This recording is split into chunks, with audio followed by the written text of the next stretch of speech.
Hindi na natin patatagalin mga kabiking at unahin natin itong kanyang crush. At meron tayong bread flour dito, 500 grams.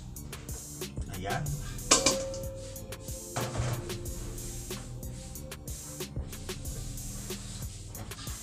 Tapos 100 grams na sugar. 5 grams na asin.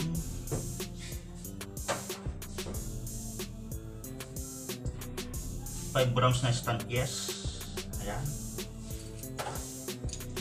Maglalagay lang tayo ng 200 grams na water. Kaya tubig.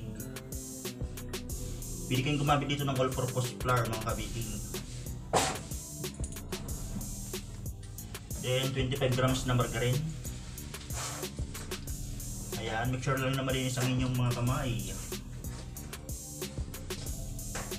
Kung gusto niyo naman mag-gloves mga kabiking, pwede rin. Pero mahirap pagmasa pag naka-gloves.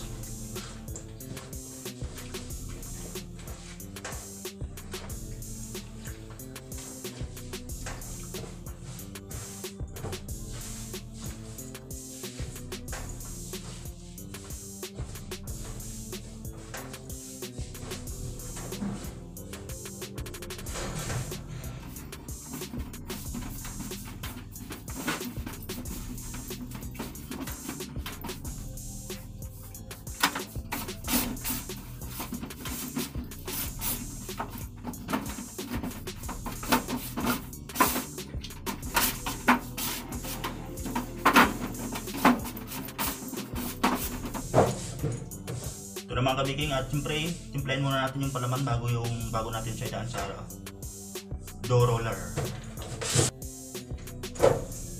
Ayun, ito ay meron tayong soft flour dito na 350 grams at yung kanyang breadcrumbs ay 150 grams. Ayan, pinaghalo ko na mga kabiking. Ito yung palaman.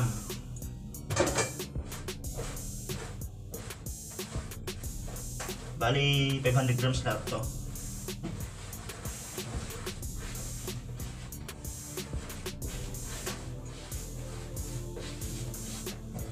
Lalagyan natin ng 250 grams na sugar.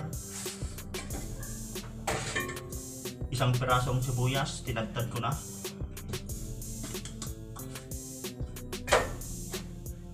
$100 grams na tubig o kaya water.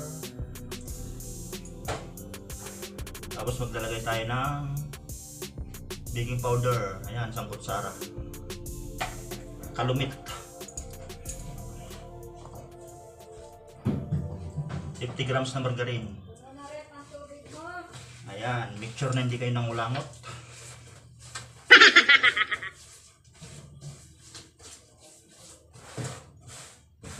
Ayan.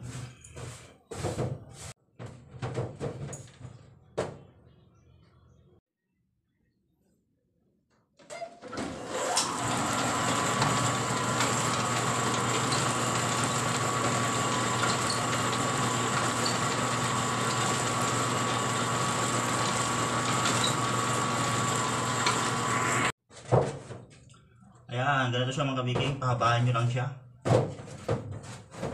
Ayan.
Ayan, i-gusto mga kabiking na may food color na egg yellow.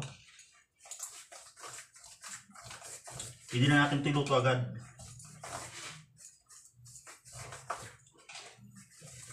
Yung init ng oven nito nasa 300 lang, 300 temperature. Maluluto to ng mga 10 minutes mga kabiking.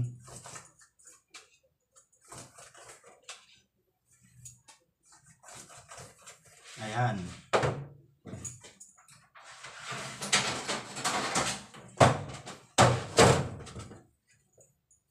Ang binta nito ay 6 pesos.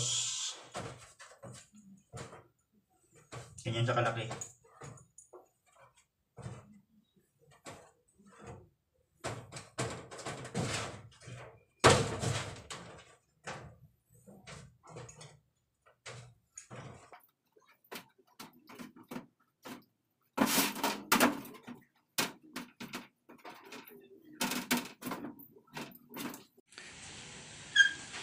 Ayan mga kabiking, sinalang na natin. At hintayin na lang natin maluto yan.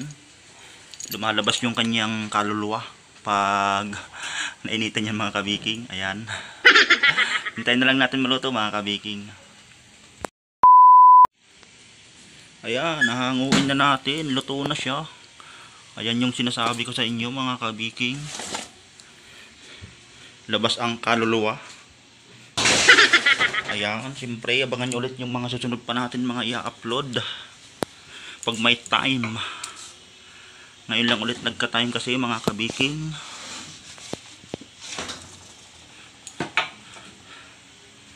Ayan, pag nakita nyo ng brown, luto na yan. Ayan siya. Tignan nyo naman ang ating finished product. Ayan. Ayan mga kabiking, at syempre nailagay na natin sa ating tray. At hanggang dito na lang mga kabiking. Thank you for watching. Bye bye.